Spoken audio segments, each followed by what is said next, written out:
श्री राम दरबार में हनुमान जी महाराज श्री राम जी की सेवा में इतने तन्मय हो गए कि गुरु वशिष्ठ के आने का उनको ध्यान ही नहीं रहा।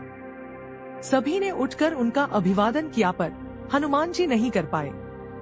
वशिष्ठ जी ने श्री राम जी से कहा कि राम गुरु का भरे दरबार में अभिवादन नहीं कर अपमान करने पर क्या सजा होनी चाहिए। श्री राम जी ने कहा, गुरुवर आप ही बताएं। वशिष्ठ जी ने कहा, मृत्यु दंड। श्री राम जी ने कहा, स्वीकार है। तब श्री राम जी ने कहा कि गुरुदेव आप बताएं कि यह अपराध किसने किया है। बता दूंगा पर राम वो तुम्हारा इतना प्रिय है कि तुम अपने आप को सजा दे दोगे पर उसको नहीं दे पाओगे। श्री राम जी ने कहा, गुरुदेव राम के लिए सब समान है। नहीं राम, मुझे तुम्हारे ऊपर संशय नहीं है, लेकिन मुझे दंड के परिपूर्ण होने पर संशय है।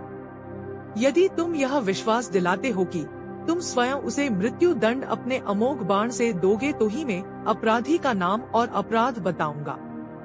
श्री राम जी ने पुनः अपना संकल्प व्यक्त कर दिया।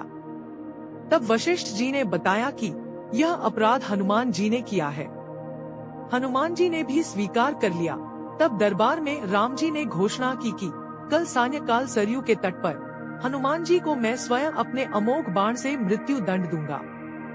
हनुमान जी के घर जाने पर उदासी की अवस्था में माता अंजनी ने देखा तो चकित रह गई कि मेरा लाल महावीर, अतुलित बल का स्वामी, ज्ञान का भंडार आज इस अवस्था में।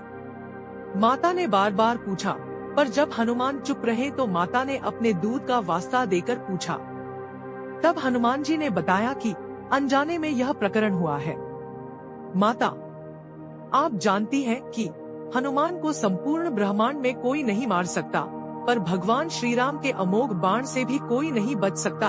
तब माता ने कहा कि हनुमान, मैंने भगवान शंकर से राम नाम मंत्र प्राप्त किया था और तुम्हें भी जन्म के साथ ही यह नाम घुट्टी में पिलाया, जिसके प्रताप से तुमने बचपन में ही सूर्य को फल समझ मुख में ले लिया था। उस राम नाम के होते हुए हनुमान कोई भी तुम्हारा बाल भी बांका नहीं कर सकता, चाहे वो राम स्वयं भी हो। राम नाम की शक्ति के सामने राम की शक्ति और राम के अमोघ शक्ति बाण की शक्तियाँ महत्वहीन हो जाएगी। जाओ मेरे लाल, अभी से सरयू के तट पर जाकर राम नाम का उच्चारण करना आरंभ कर दो। माता के चरण छूकर हनुमान जी सरयू किनारे राम राम राम राम राम राम रटने लगे। सायंकाल में राम अपने संपूर्ण दरबार सहित सरयू तट आए। सबको कौतूहल था कि क्या राम हनुमान को सजा देंगे। पर जब श्री राम ने कई बार अपने महान शक्तिधारी अमोघ शक्ति बाण चलाए पर हनुमान जी के ऊपर उनका कोई असर नहीं हुआ तो गुरु वशिष्ठ जी ने शंका जताई, राम तुम अपनी पूर्ण निष्ठा से बाणों का प्रयोग कर रहे हो। तब श्री राम ने कहा, हाँ गुरुदेव, मैं गुरु के प्रति अपराध की सजा देने को अपने बाण चला रहा हूँ। उसमें किसी भी प्रकार की चतुराई करके मैं कैसे वही अपराध कर सकता हूँ।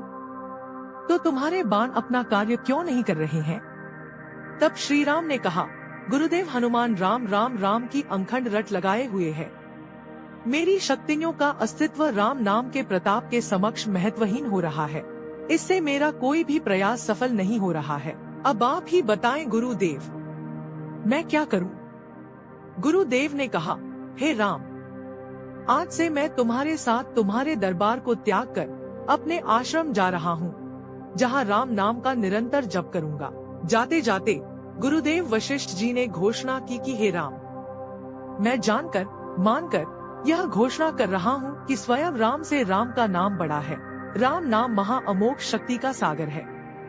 जो कोई जपेगा, लिखेगा, मनन करेगा, उसकी लोक कामना पूर्ति होते हुए भी वो मोक्ष का भागी होगा।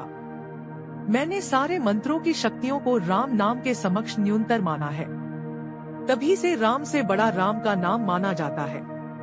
वो पत्थर भी तैर जाते हैं जिन पर श्री राम का नाम लिखा रहता है।